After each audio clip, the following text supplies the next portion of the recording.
Okay, good afternoon all. Good afternoon બધાને. સરસ.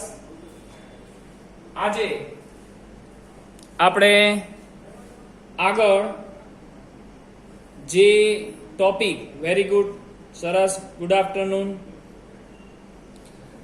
આજે આપણે આગળ જે ટોપિક જે છે છોડી દીધા હતા અને અધૂરું જે છે રાખ્યું હતું ત્યાંથી આગળ જઈએ છીએ. ઓકે, સરસ, good afternoon Shreya. Okay okay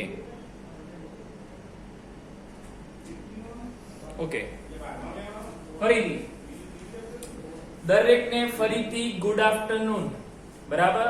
તો અગાઉના લેક્ચરમાં જે આપણે માહિતી મેળવી હતી, બરાબર, એ માહિતી આપણે ફરીથી એકવાર રિવીઝ કરી શકીએ છીએ. અહીં કોઈ આવતું ઉભો રહે પાછું.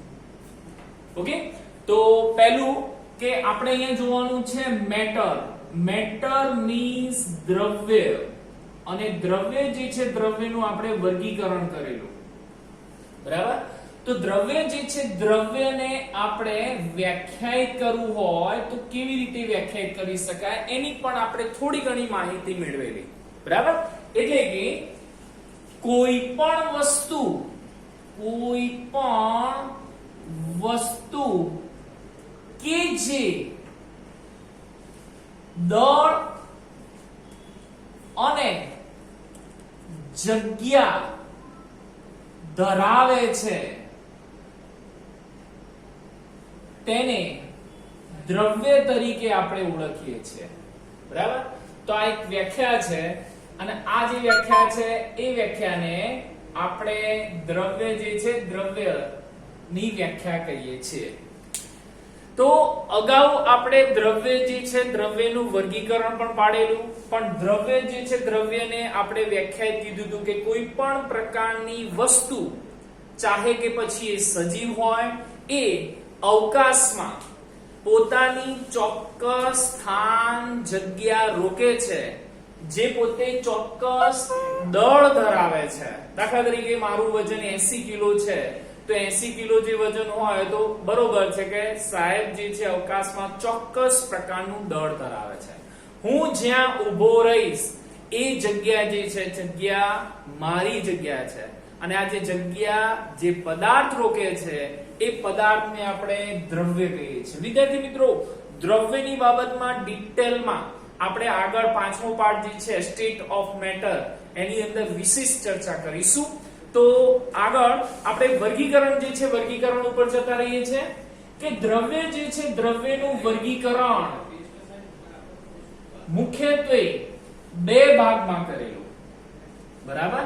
અને જે બે ભાગ છે એ બે ભાગમાં પહેલો ભાગ હતો ભૌતિક અવસ્થાને આધારે. ભૌતિક અવસ્થાને આધારે. અને બીજો પ્રકાર હતો રાસાયણિક અવસ્થાને આધારે.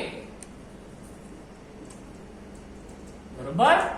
તો દ્રવ્યના મુખ્ય બે ભાગ પાડેલા પછી આપણે આવી વાત કરેલી કે ભૌતિક અવસ્થાઓ જે છે, બોલો, ભૌતિક અવસ્થાઓ કેટલી હતી? ભૌતિક અવસ્થાઓ 5. રાઈટ છે, એકદમ વેરી ગુડ. ઘન, પ્રવાહી, વાયુ, પ્લાઝ્મા, બરોબર છે. અને 5મી હતી જેને આપણે નામ આપ્યું હતું BEC. ઓકે, તો BEC Bose Einstein condensate. Very good, સરસ. ઓકે, હવે રાસાયણિક અવસ્થાને આધારે તો NCERT સિલેબસ જે છે, NCERT સિલેબસમાં આપણે રાસાયણિક અવસ્થા જે છે એને બે ભાગમાં વર્ગીકૃત કરેલું છે, જેમાં એક ભાગ લખેલો છે શુદ્ધ પદાર્થો. બરાબર. અને બીજો ભાગ જે લખેલો છે મિશ્રણ છે.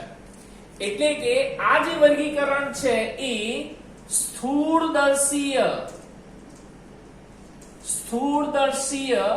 અથવા જથ્થાત્મક પર આધાર રાખે છે. સમજો, સ્થૂળદર્શીય એટલે જે મોટાપણું ધરાવતા હોય, બરાબર. સ્થૂળ કે જે બલ્ક કહેવાય છે, બલ્ક. ઓકે, તો જથ્થો જે છે, બરાબર, અધધ જથ્થો જે છે, જથ્થો આપેલો હોય એને આપણે સ્થૂળદર્શીય કહીએ છીએ. સ્થૂળનો મીનિંગ થાય છે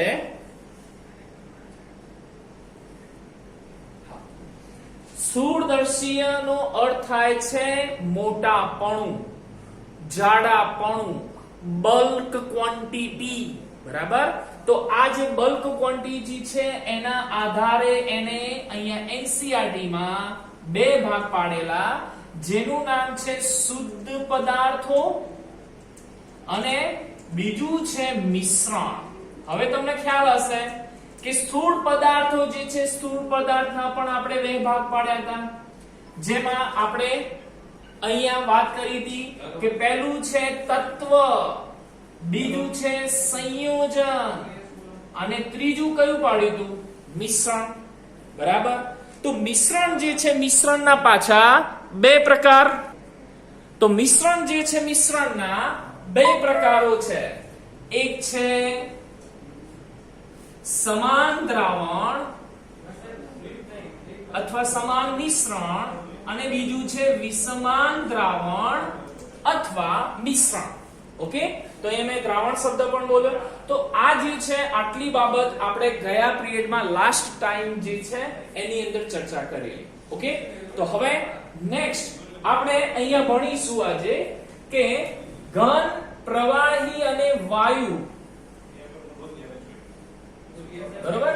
તો ઘન, પ્રવાહી અને વાયુમાં આપણે થોડુંક ડીપમાં ચર્ચા કરીશું, બરોબર. ત્યારબાદ આપણે સમય જે છે, સમયને માન આપીને થોડુંક પ્લાઝ્મા અને બોઝ આઇન્સ્ટાઇન કન્ડેન્સેટ વિશે પણ વાત કરીશું. જો શક્ય હશે તો આપણે રાસાયણિક અવસ્થાઓ જે છે, રાસાયણિક અવસ્થાઓનો પણ આ લેક્ચરમાં થોડો ઘણા અંશે આપણે અભ્યાસ જે છે, અભ્યાસ અહીંયા કરી લઈશું, બરોબર. તો ચલો આપણે જોઈએ છીએ ત્રણ પ્રકાર. પહેલું છે ઘન, બીજું છે પ્રવાહી. ઓકે, ચલો થોડો સ્પેસ રાખીએ. પ્રવાહી અને ત્રીજું જે છે એને આપણે કહીએ છીએ વાયુ.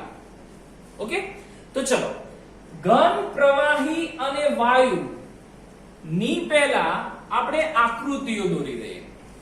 તો ઘન પદાર્થો જે છે, ઘન પદાર્થોમાં ઘટક કણો એકદમ પાસ પાસે હોય છે, પાસ પાસે ઘટક કણો. અને ઘટક કણો જ્યારે એકબીજા સાથે પાસ પાસે હોય છે, જે જડતાનો ગુણધર્મ ધરાવે છે, જેને આપણે રેજિડિટી તરીકે પણ ઓળખીએ છીએ, બરાબર. તો ચોક્કસ પ્રકારના સ્થાને ગોઠવાયેલો હોય છે. જ્યારે પ્રવાહીની વાત કરીએ તો પ્રવાહીની અંદર પદાર્થ જે છે, પદાર્થ આપણે કોઈક બીકરમાં લીધેલો હોય, તો એ બીકરમાં લીધેલો જે પ્રવાહી છે, એ પ્રવાહી ચોક્કસ પ્રકારના ઘટક કણો વચ્ચે એક અંતર ધરાવે છે, એક અવકાશ ધરાવે છે. એટલે કે અહીંયા ઘટક કણો એકબીજાથી છૂટા હોય છે, બરાબર. નેક્સ્ટ વાયુની વાત કરીએ તો વાયુમાં જો વાયુ બીકરની અંદર ભરેલો હોય તો વાયુ જે છે, વાયુ બીકરની અંદર બંધ પાત્ર હોય તો જ રહેતો હોય છે. પણ જો પાત્ર ખુલ્લું હોય, મીન્સ કે ખુલ્લી પ્રણાલી હોય, તો અહીંયા ઘટક કણો એકબીજાથી ખૂબ જ દૂર અંતરે હોય છે, બરાબર. તો એમની વચ્ચે અવકાશ જે છે, અવકાશ ખૂબ જ વધારે હોય છે, બરોબર. તો હવે પ્રશ્ન કરીએ છીએ આપણે કે ઘન કણો કેમ એકબીજાની પાસે હોય છે, વાયુના કણો કેમ એકબીજાથી આટલા બધા દૂર હોય છે. તો આપણે એની થોડી ચર્ચા કરીએ છીએ અને એ દરેક ચર્ચાને આપણે એક વર્ગીકરણ તરીકે લઈએ, જેથી કરીને તમને યાદ રાખવાની પણ સહેલાઈ રહે. ઓકે, તો ચલો હવે સ્ટાર્ટ કરીએ છીએ. જેમાં પહેલું આવે છે આંતર આણ્વીય અંતર અથવા અવકાશ. તો પહેલો પોઈન્ટ આવે છે આંતર આણ્વીય અવકાશ. તો આંતર આણ્વીય અવકાશ જે છે એ આંતર આણ્વીય અવકાશને પહેલા સમજીએ. સમજો, આંતર એટલે પરસ્પર, આણ્વીય એટલે અણુઓ. અહીંયા ઘટક કણોની વાત છે, બરાબર? તો અહીંયા ઘટક કણોની વાત છે. આંતર આણ્વીય અવકાશ, જગ્યા, બરાબર, એની વાત કરવાની છે. તો તમે અહીંયા સ્પષ્ટ જોઈ શકો છો. ઓકે, સરસ. નેક્સ્ટ, તો આપણે અહીંયા લખીએ આંતર આણ્વીય અવકાશ જે છે એ ઓછો હોય છે. ઓકે, જ્યારે અહીંયા લખવું હોય તો ઘન કરતા વધુ હોય છે. જ્યારે અહીંયા લખવું હોય તો અવકાશમાં ખૂબ જ વધુ ફેલાયેલો હોય છે. તો આંતર આણ્વીય અવકાશ જે છે એ ખૂબ જ વધુ હોય છે. ઓકે, જેના કારણે આંતર આણ્વીય અવકાશ ઓછો હોવાના કારણે, શબ્દ સમજો, ફરીથી બોલું છું ત્રીજી વાર, આંતર આણ્વીય અવકાશ ઓછો હોવાના કારણે ઘન પદાર્થો એકબીજાની પાસે હોય છે. જ્યારે આંતર આણ્વીય અવકાશ ખૂબ જ વધુ હોવાના કારણે વાયુના ઘટક કણો, વાયુના અણુઓ ખૂબ જ એકબીજાથી દૂર હોય છે. બરોબર? તો અગાઉ કીધું એ પ્રમાણે આંતરનો મીનિંગ થાય છે પરસ્પર. જો ઝઘડો થયેલો હોય તો અવકાશ વધુ હોય, અને જો રાગ થયેલો હોય તો અવકાશ ઓછો હોય. સમજાય છે? માની લો એક જ ઘરની સ્ત્રી છે. આ એક ઘરની જે સ્ત્રી છે એ પાડોશમાં રહેલી સ્ત્રી સાથે જો ઝઘડો કરે તો એ ઝઘડાને આંતર ઝઘડો કહેવાય છે. આંતર, સમજાય છે? ઓકે, જ્યારે એક જ ઘરમાં બે સ્ત્રીઓનો ઝઘડો હોય, એટલે કે અંદરો અંદર, તો એક જ ઘરમાં જો દેરાણી ને જેઠાણી બે લડતા હોય તો એના માટે એક નવો શબ્દ છે જેને કહેવાય છે અંતઃ. જેનો શબ્દ વિદ્યાર્થી મિત્રો શું છે? અંતઃ, અંદરો અંદર. જ્યારે આંતર એટલે પરસ્પર. ઓકે, તો અહીંયા આંતર આણ્વીય જેવી રીતે અવકાશ શીખ્યા છીએ એવી રીતે શીખીએ છીએ આંતર આણ્વીય આકર્ષણ. આકર્ષણ, જેને ઇંગ્લિશમાં force of attraction, force of attraction થી ઓળખાય છે. બરોબર? તો ફોર્સ ઓફ એટ્રેક્શન, આંતર આણ્વીય આકર્ષણ જે છે, આકર્ષણ, બોલો ક્યાં આગળ? આંતર આણ્વીય આકર્ષણ. યાદ રાખજો, આ જે છે એને બહુ પ્રિય શબ્દ છે અહીંયા, ફોર્સ ઓફ એટ્રેક્શન. ઘણી વખતે એને FOA થી દર્શાવાય છે. કોમ્પિટિટિવ પરીક્ષાઓની અંદર બહુ જરૂરી છે, કદાચ ગુજકેટમાં એ કામમાં લાગે. તો ફોર્સ ઓફ એટ્રેક્શન જે છે એ વધુ હોય છે, જ્યારે ઘન કરતા ફોર્સ ઓફ એટ્રેક્શન ઓછો હોય છે. અને અહીંયા તો એવું લખી દેવાનું, આકર્ષણ, એકબીજા સાથે આકર્ષણ નહિવત હોય છે. બરોબર?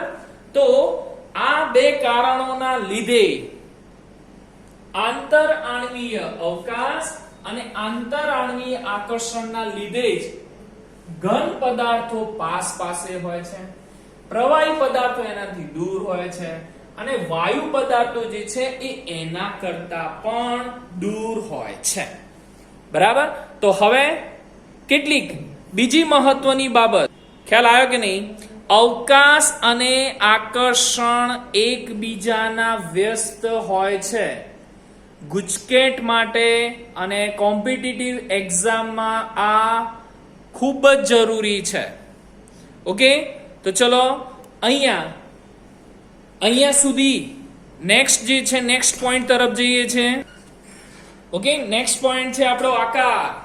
Very good. ઘન જે છે ઘન સમજો, આ છે એક માર્કર. આ માર્કરને એક જગ્યાએથી બીજી જગ્યાએ મૂકીએ તો એના આકારમાં કોઈ ફેરફાર થવાનો નથી. એટલે આપણે એ લખી શકીએ કે ઘન જે છે ઘન પદાર્થોમાં આકાર જે છે આકાર ચોક્કસ હોય છે.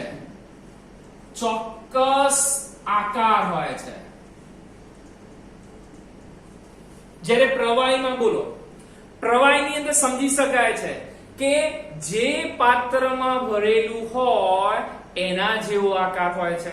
દાખલા તરીકે ડોલમાં પાણી ભરેલું હોય તો ડોલના જેવો આકાર હોય, પણ આપણી તપેલી જે છે એની અંદર જો પાણી ભરી દઈએ તો એનો આકાર જે છે આકાર બદલાઈ જાય છે. તો અહીંયા આપણે સ્પષ્ટ લખી શકીએ કે ચોક્કસ આકાર હોતો નથી. વેરી ગુડ, સરસ. અને જ્યારે વાયુમાં પણ શું લખી શકાય કે ચોક્કસ આકાર હોતો નથી. કારણ કે જો હું એક નાના સિલિન્ડરમાં, જો હું એક નાના ડબ્બામાં વાયુ ભરીને લાવું અને એ વાયુ જે છે વાયુનું ઢાંકણું ખોલી દઉં અને જો રૂમની અંદર પ્રસરી જાય તો આપણો વાયુ જે છે વાયુ એ રૂમના જેવો આકાર પ્રાપ્ત કરે છે. બરાબર. તો વાયુ જે છે વાયુને પણ ચોક્કસ આકાર હોતો નથી. ચલો કદની વાત કરીએ. કદ બોલો, ઘનનું કદ. ઘનનું કદ કેવું હોય છે? તો કદની વાત કરીએ તો ઘન જે છે ઘનનું કદ એ ચોક્કસ હોય છે. બોલો, પ્રવાહીનું કદ જે છે પ્રવાહીનું કદ વિચારો. એક પાત્રમાં 1 લીટર દૂધ લીધેલું હોય અને એમાંથી બીજા પાત્રમાં લઈ જઈએ તો 2 લીટર થઈ જાય. ભાઈ 2 લીટર થઈ જાય. બરાબર ને?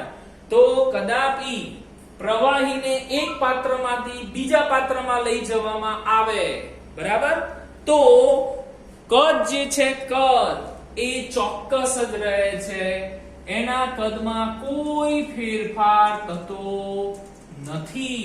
જ્યારે વાયુની વાત કરીએ તો વાયુની વાત કરીએ તો એને ચોક્કસ કદ હોતું નથી. હમણાં જ કીધું કે એક ડબ્બામાં જ્યારે આપણે વાયુ ભરીને લાવ્યા હોય અને ડબ્બો જો ખોલી દેવામાં આવે, સિલિન્ડર ખોલી દેવામાં આવે તો રૂમના જેવો આકાર પ્રાપ્ત કરે છે, રૂમના જેટલું કદ પ્રાપ્ત કરે છે.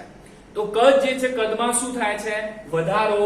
માટે આપણે કહીએ છીએ અહીંયા ચોક્કસ હોતું નથી. તો કદ જે છે કદ પણ ચોક્કસ હોતું નથી. નેક્સ્ટ પોઈન્ટ છે તરલતા, જેને ફ્લુઇડ કહેવાય છે. ફ્લુઇડ. ઓકે, ફ્લુઇડિસિટી કહેવાય છે એને, ફ્લુઇડિસિટી. તો બોલો, ઘન પદાર્થો, તો આ જે ગુણધર્મો છે ગુણધર્મો આપણે યાદ રાખીશું કે આકાર ચોક્કસ આકાર હોય છે, ચોક્કસ આકાર હોતો નથી, અને ચોક્કસ આકાર વાયુ જે છે ધરાવતા નથી. કદ ઘન ચોક્કસ ધરાવે છે, પ્રવાહી પણ ચોક્કસ ધરાવે છે, પણ વાયુ ચોક્કસ ધરાવતા નથી. નવો ગુણધર્મ જેને આપણે કહીએ છીએ તરલતા, ફ્લુઇડિસિટી. ફ્લુઇડિસિટી એટલે અહીંયા લખ્યું છે વહનશીલતા, અને વહનશીલતા ફક્ત ઘનમાં હોતી નથી. તો ફ્લુઇડ પદાર્થો બે જ છે, એક છે પ્રવાહી અને બીજું છે વાયુ. તો એ બંને તરલ પદાર્થો તરીકે ઓળખાય છે, કારણ કે એને જ્યારે પણ ભેગા કરવામાં આવે તો ઢગલા સ્વરૂપે ભેગા થતા નથી. બરાબર. તો અહીંયા વાત થઈ આપણે ઘન, પ્રવાહી અને વાયુની. હવે નેક્સ્ટ આપણે વાત કરવાની છે ઘન, પ્રવાહી અને વાયુની તાપમાન અને દબાણ સાથે. આ ત્રણ પરિસ્થિતિમાં આપણે વાત કરવાની છે એક તાપમાનની અને બીજી દબાણની. ઓકે, તો આપણને ખ્યાલ છે કે ઘનમાંથી પ્રવાહીમાં જવું હોય તો ઘનના કણો પાસે હોય છે, તો એને આપણે જ્યારે તાપમાન આપીશું ત્યારે એના ઘટક કણો જે છે ઘટક કણોમાં ગતિ ઉર્જા આવે છે. અને હંમેશા જ્યારે તાપમાન આપવામાં આવે, તાપમાન વધારવામાં આવે એટલે ગતિ ઉર્જા મળે.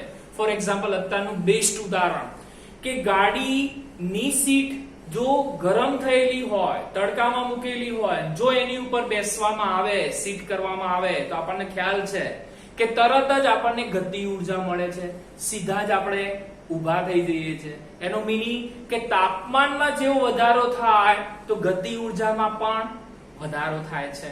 બરાબર? તો અહીંયા સ્પષ્ટ કહી શકીએ છીએ કે તાપમાનનો જે વધારો છે એ તાપમાનનો વધારો ગતિ ઉર્જામાં વધારો કરે છે. એટલે અહીંયા જે ઘટક કણો પાસે હતા એમને ગતિ ઉર્જા મળે છે, અને ગતિ ઉર્જા મળવાના કારણે એમના ઘટક કણો છે એમની વચ્ચે અવકાશ ઊભો થાય છે. બરાબર? માટે એ પ્રવાહી સ્થિતિ ધારણ કરે છે. એનું બેસ્ટ ઉદાહરણ છે બરફ. દાખલા તરીકે આપણને ખબર છે કે બરફ જે છે, બરફને જ્યારે ગરમ મીન્સ કે રૂમ ટેમ્પરેચરે લાવવામાં આવે ત્યારે એ કેવી સ્થિતિ ધારણ કરે છે? તો કે પાણીની સ્થિતિ ધારણ કરે છે, જેને આપણે પ્રવાહી કહીએ છીએ. સાથે સાથે ફરીથી પ્રવાહી જે છે, પ્રવાહીને વધારે તાપમાન આપવામાં આવે એટલે કે તાપમાનમાં શું કરવામાં આવે? વધારો કરવામાં આવે. બરોબર? તો એની સ્થિતિ જે છે, સ્થિતિ પાણીમાંથી શું બની જાય? વરાળ બને છે, જેને આપણે બાષ્પ કહીએ છીએ. ઓકે, તો ગતિ ઉર્જામાં એમાં વધારો થયો. ઓકે, સમજો જ્યારે તાપમાનમાં વધારો કરીએ છીએ ત્યારે ઘટક કણો જે છે, ઘટક કણોના દબાણ જે છે, દબાણમાં ઘટાડો થાય છે, કારણ કે બંને એકબીજાના વ્યસ્ત છે. ઓકે, દાખલા તરીકે ઘટક કણો જે છે જકડાઈ રહેલા હતા, બરાબર? એમને ગતિ ઉર્જા મળી, એટલે શું થયું? તો બેની વચ્ચેનું અંતર વધ્યું, એટલે કે બરફનું રૂપાંતર શેમાં થયું? પાણીમાં થયું. હવે આગળ વિચારો, પાણી જે છે, પાણીને ફરીથી પાછું ગરમ કર્યું તો બાષ્પમાં રૂપાંતર થયું. તો એ વખતે જે દબાણ છે એ દબાણ વધારે ઘટે છે, એટલે કે દબાણ જે છે, દબાણમાં ઘટાડો થાય છે. ઓકે, તો હંમેશા આપણને ખબર છે કે વિરુદ્ધ ઊંધું વિચારીએ, કારણ કે આપણે માણસ છીએ, હંમેશા ઊંધું વિચારીએ છીએ. બરાબર? તો ચલો આપણે ઊંધી પરિસ્થિતિ વિચારીએ તો આપણે ખ્યાલ આવે છે કે જ્યારે વાયુ સ્થિતિનું પ્રવાહી સ્થિતિમાં રૂપાંતર સમજીશું તો દબાણની ઇફેક્ટને થોડુંક વધારે મગજમાં ઉતારીશું, કારણ કે કેટલાક વિદ્યાર્થીઓને દબાણ અને તાપમાનમાં હજુ કન્સેપ્ટ ક્લિયર નહીં થયેલા હોય. આવા પાઠ જે છે પ્રકરણ 2 ની અંદર આવે છે, પણ આપણે ફરીથી વિસ્તારથી જોઈ લઈએ કે માની લો કે વાયુ સ્થિતિનું પ્રવાહી સ્થિતિમાં રૂપાંતર કરવામાં આવે, એટલે કે વાયુના અણુઓ જે છે એ ખૂબ જ દૂર અંતરથી જોડાયેલા હોય છે, એમની વચ્ચે આકર્ષણ હોતું નથી. તો આપણે કંઈક એવી વ્યવસ્થા કરીએ કે બધી જ દિશામાંથી એને દબાણ જે છે, દબાણ આપીએ બધી જ દિશામાંથી. હવે બધી જ દિશામાંથી દબાણ આપીએ તો એનો મીનિંગ એવો થાય કે દબાણમાં શું કરીએ છીએ? વધારો. અને દબાણમાં વધારો કરીએ તો ઘટક કણો એકબીજાની પાસે આવે. તો આપણે ઊંધી પરિસ્થિતિ વિચારીએ તો ત્યાં આગળ આપણે લખી શકીએ કે અહીંયા દબાણ જે છે, દબાણમાં શું કરીએ છીએ? વધારો. તો વિદ્યાર્થી મિત્રો, તાપમાનમાં શું થાય? તાપમાનમાં શું થાય? ચલો જવાબ આપો. ઓકે, ખ્યાલ આવ્યો? તો ફરીથી ઓકે, વેરી ગુડ. તો ફરીથી અહીંયા કે જ્યારે વાયુ છે વાયુનું પ્રવાહીમાં રૂપાંતર થાય ત્યારે તાપમાનનો ઘટાડો કરવો પડે છે અને દબાણમાં વધારો થાય છે. ફરીથી પ્રવાહી જે છે કે જેને આપણે પાણી કહીએ છીએ, પાણીને જ્યારે તાપમાન ઘટાડીએ એટલે કે દબાણમાં વધારો થાય તો પાણીનું રૂપાંતર બરફમાં એટલે કે પ્રવાહીનું રૂપાંતર ઘનમાં થાય છે. બોલો ખ્યાલ આવ્યો કે નહીં? કે ઘન પદાર્થો જે છે ઘન પદાર્થોને પ્રવાહીમાં રૂપાંતર કરવા માટે જે પ્રક્રિયા છે એ પ્રક્રિયાને આપણે બીજા કયા નામથી ઓળખીએ છીએ? તો જેને આપણે કહીએ છીએ ઘનનું પ્રવાહીમાં રૂપાંતર. ઘનનું પ્રવાહીમાં રૂપાંતર કરવાની જે ક્રિયા છે, બરાબર, જેને આપણે ગલન બિંદુ ઓકે, જેને મેલ્ટ કહીએ છીએ, મેલ્ટિંગ પોઈન્ટ. પ્રવાહી જે છે પ્રવાહીનું વાયુમાં રૂપાંતર કરવું હોય તો જેને આપણે ઇવોપરેશન એટલે બાષ્પાયન તરીકે ઓળખીએ છીએ. બાષ્પાયન, બરાબર. તો ઘન પદાર્થો જે છે ઘન પદાર્થોનું પ્રવાહી પદાર્થમાં રૂપાંતર જોઈ શકીએ છીએ કે ઘનનું પ્રવાહીમાં રૂપાંતર ગલન બિંદુ, પ્રવાહીનું વાયુમાં રૂપાંતર બાષ્પાયન. એવી રીતે હવે ઊંધું વાયુનું પ્રવાહીમાં રૂપાંતર કરવામાં આવે, બરાબર. તો વાયુનું પ્રવાહીમાં રૂપાંતર કરવામાં આવે તો એને આપણે કહીએ છીએ શીતક, કન્ડેન્સેશન, ઠારણ તરીકે ઓળખીએ છીએ. ઠારણ, બરોબર. એવી જ રીતે પ્રવાહી પદાર્થ જે છે પ્રવાહી પદાર્થનું અહીંયા ઘનમાં રૂપાંતર કરવામાં આવે તો એને પણ આપણે ઠારણ અથવા તો ફ્રીઝિંગ પોઈન્ટ કહીએ છીએ, બરાબર. તો ઠારણ થવું અથવા સંઘનન થવું, આ જે ઘટના છે ઘટનાને આપણે ફ્રીઝિંગ પોઈન્ટ તરીકે ઓળખીએ છીએ, બરાબર. ઓકે, તો ચલો અહીંયા ઘનનું સીધું જ વાયુમાં રૂપાંતર કરવું હોય તો એ ક્રિયાને કઈ ક્રિયા કહેવાય? આ તો બધું તમે જો કે અગાઉના ધોરણમાં શીખી ગયેલા હશો, અથવા તો ખ્યાલ ના હોય તો ચિંતા નથી. પણ ઘનનું સીધું જ વાયુમાં રૂપાંતર થાય એ જે ક્રિયા છે એ ક્રિયાને કહેવાય છે ઉદ્વપાતન. અને અહીંયા મારે કહેવાનું છે કે ઉદ્વપાતન જે છે ઉદ્વપાતન ધરાવતા પદાર્થો જે છે પદાર્થો કયા કયા? તો એના માટે તમારે બે પદાર્થો યાદ રાખવાના છે, ધ્યાન રાખજો. એક છે કપૂર, પેલો પિક્ચર વાળો નહીં, હા. ઓકે, મનમાં કરીના કપૂર ને બધું યાદ ના આવે, પણ કપૂર. અને બીજું છે સૂકો બરફ. સૂકો બરફ એ આના બેસ્ટ ઉદાહરણ છે. ઊંધું કેવું હોય તો ડિપોઝિશન કહેવાય છે. ડિપોઝિશન એના ચોક્કસ શબ્દો છે, બરાબર. તો સૂકો બરફ એ કાર્બન ડાયોક્સાઇડ નું ઘન સ્વરૂપ છે.